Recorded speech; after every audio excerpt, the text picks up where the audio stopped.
नमस्कार, सुंदर माझं कोकणी आपल्या मराठी युट्यूब चॅनलमध्ये मी मयूर पाटील तुम्हा सर्वांचं मनपूर्वक स्वागत करतो। तर आता आपण आहोत मालवण तालुक्यामध्ये आणि मालवण तालुक्यामधील सुंदर असं धामापूर गाव, तिथे आपण आलो आहोत। तर धामापूर गावाचं एक वैशिष्ट्य आहे, तिथे धामापूर तलाव आणि दुसरं म्हणजे त्या तलावाच्या काठावर वसलेलं भगवती देवीचं मंदिर अतिशय सुंदर असं ठिकाण आहे। तर त्या ठिकाणाला भेट देण्यासाठी आता आपण जातोय। प्राचीन भगवती मंदिर आहे, साधारण एक 500-600 वर्षापूर्वीचं ते मंदिर आहे आणि धामापूर तलाव, विस्तीर्ण पसरलेला असा धामापूर तलाव। तर अशा निसर्गरम्य गावात म्हणजे धामापूर गावात आता आपण आलोय आणि आता आपण इथून निघतोय ते मंदिराजवळ आणि ते तलाव पाहण्यासाठी। तर आई भगवती मंदिराच्या इथे आपण आलो आहोत। फक्त तुम्हाला जे पार्किंग आहे, कार पार्किंग, ते रस्त्याच्या बाजूलाच करावं लागेल आणि समोरच्या बाजूला मंदिर आहे।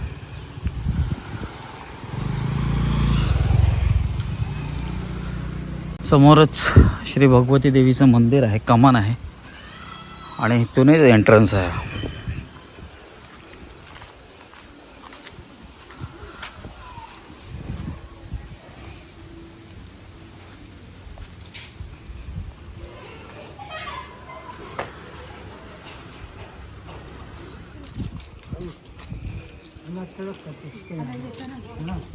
इथे ओटी वगैरे आहे मंदिराच्या बाजूला बाहेर।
समोरच भगवती देवीचं मुख्य मंदिर आहे आणि मुख्य मंदिराच्या बाजूलाच आई सातेरी देवीचं मंदिर आहे।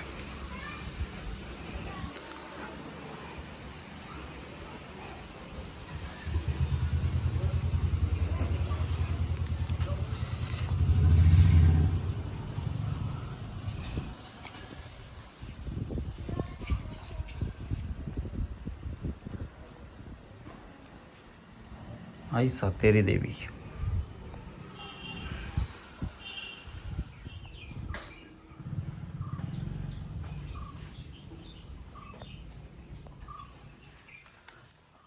तर भगवती देवीच्या मागेच हे नारायण मंदिर आहे। समोरच नारायणांची मूर्ती आहे। तसं बघायला गेलं तर हे मंदिर कौलारू आहे, दगडाचं बांधकाम आहे, जांभ्या दगडाचं अर्थात चिऱ्याचं।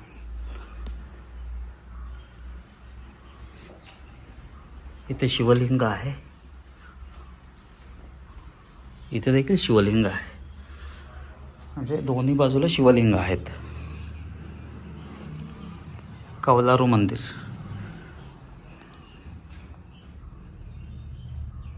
तर आत्ताच आपण धामापूरमध्ये होतो। धामापूर हे गाव तालुका मालवण आणि जिल्हा सिंधुदुर्गमध्ये येतं। या मंदिराची एक वैशिष्ट्य आहे, म्हणजे हे मंदिर साधारण 1530 या शतकात विजयनगरच्या साम्राज्यात बांधलं गेलं आणि जो तलाव आहे बाजूलाच, भगवती देवीचं मंदिर आणि बाजूला तलाव, यांची बांधणी 1530 सालीच करण्यात आली। तर हे जे मंदिर आहे तर ते हेमाडपंथी बांधणीचं मंदिर आहे जर बघायला गेलं तर जो गर्भगृह आहे तिथे आपल्याला भगवतीची पाषाणरूपी मूर्ती दिसते आणि मूर्तीच्या समोर एक मोठा कौलारू सभा मंडप आहे. संपूर्ण हे जे मंदिर आहे ते कौलारू मंदिर आहे. प्रशस्त गर्भगृह, प्रशस्त सभा मंडप अशी साधारण रचना आढळते आणि या मंदिराचे जे खांब आहेत तर ते देखील मोठे आहेत.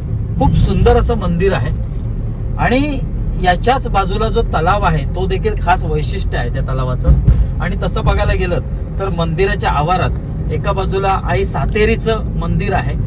आई सातेरी म्हणजे धरणी रूपातलं वारुळ तिथं आपल्याला बघायला मिळतं आणि भगवती देवीच्या मंदिराच्या मागच्या बाजूला नारायणाचं मंदिर देखील आहे. ते देखील मंदिर कौलारू आहे आणि आपला जो जांभा दगड आहे त्याने त्याची बांधणी केलेली आहे. अतिशय सुंदर परिसर आहे आणि ही देवी अत्यंत जागृत आहे असं मानलं जातं. साधारण या धामापूर गावावर आणि आसपासच्या गावावर ह्या देवीची कृपादृष्टी आहे.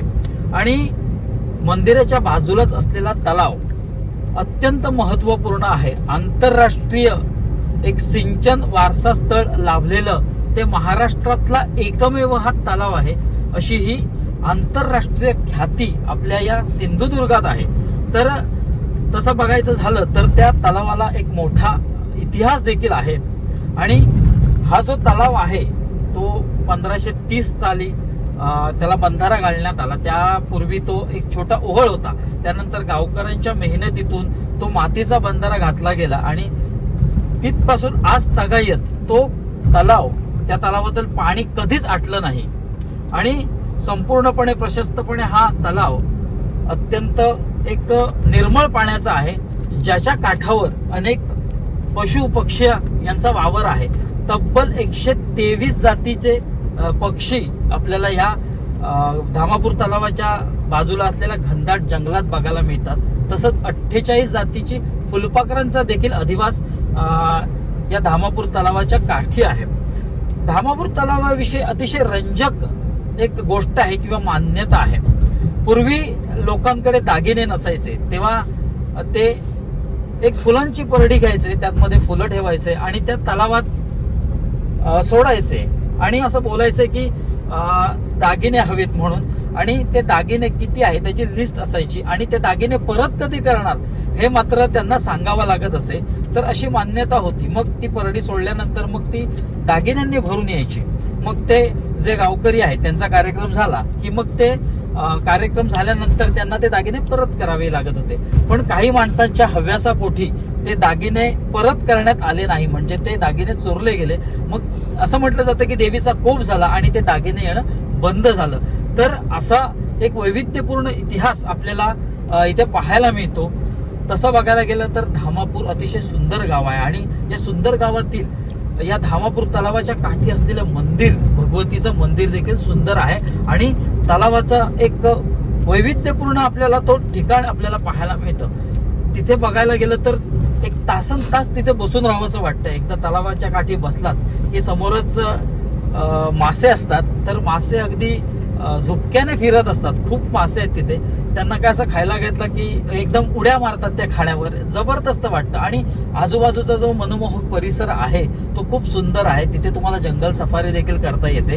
तर असा एकंदरीत हा संपूर्ण परिसर आई भगवतीच्या कृपादृष्टीने वेढलेला आहे. तसेच या तलावाला एक जागतिक वारसा देखील लाभलेला आहेच. तर एकदा या पवित्र ठिकाणाला नक्की भेट द्या.